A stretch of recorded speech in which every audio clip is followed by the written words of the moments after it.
आज की कहानी है एक रहस्यमयी गणितज्ञ की, जिसके पास ना बड़ी डिग्री थी, ना नामी स्कूल और ना ही कोई टीचर, लेकिन वो ऐसे ऐसे सूत्र बनाता था जैसे कोई उन्हें ऊपर से उसके कानों में बोल रहा हो।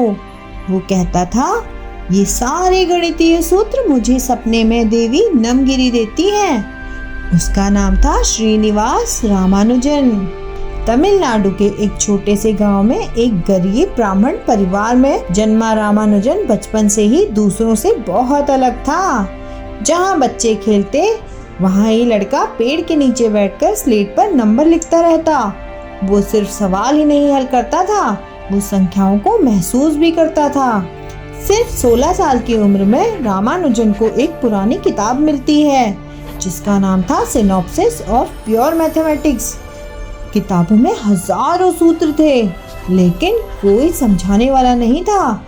लेकिन रामानुजन ने उस पूरी किताब को याद कर लिया और वो खुद फिर नए नए सूत्र बनाने लगा। लेकिन वो बाकी विषयों में फेल हो गया, क्योंकि उसकी दुनिया सिर्फ गणित थी। कॉलेज के बाहर ना उसके पास नौकरी थी और पेट भी खाली, लेकिन उसके दिमाग में सूत्र लगातार आते जा रहे थे। वो दिन रात स्लेट पर लिखता रहता।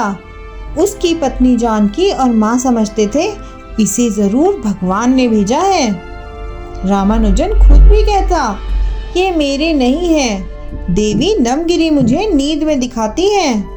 1913 में रामानुजन ने एक चिट्ठी लिखी, वो भी सीधे इंग्लैंड के मशहूर गणितज्ञ जीएच हार्डी को। चिट्ठी में ऐसे ऐसे सूत्र थे जो दुनिया में पहले कभी नहीं देखे गए थे। हार्डी चौंक गए और सोचने लगे, या तो ये आदमी बहुत बड़ा जीनियस है या धोखेबाज। और फिर उन्होंने उसे कैम्ब्रिज आ जाने को कहा। रामानुजन कैम्ब्रिज पहुंचा अपने एक सपने के साथ, गणित को नए रूप में दुनिया को देना।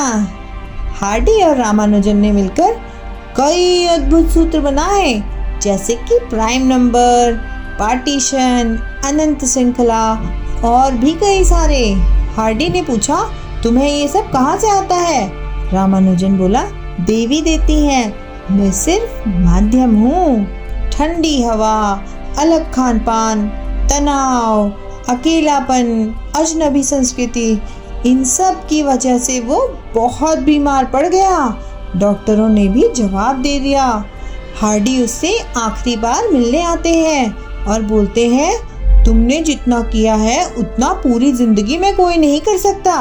रामानुजन मुस्कुराया और बोला, सूत्र का मतलब तभी है जब उसमें ईश्वर की अनुभूति हो। 1920 में सिर्फ 32 साल की उम्र में रामानुजन इस दुनिया को छोड़कर चला गया, लेकिन पीछे छोड़ गया 3900 से भी ज्यादा गणितीय सूत्र, जिनमें से कई आज भी वैज्ञानिकों को हैरान कर देते हैं। उनके काम का असर आज के कंप्यूटर, फिजिक्स और स्ट्रिंग थ्योरी में दिखाई देता है। रामानुजन ने हमें सिखाया कि सच्ची प्रतिभा ना डिग्री देखती है, ना पैसा और ना सुविधाएं। तो कैसी लगी आपको ये कहानी?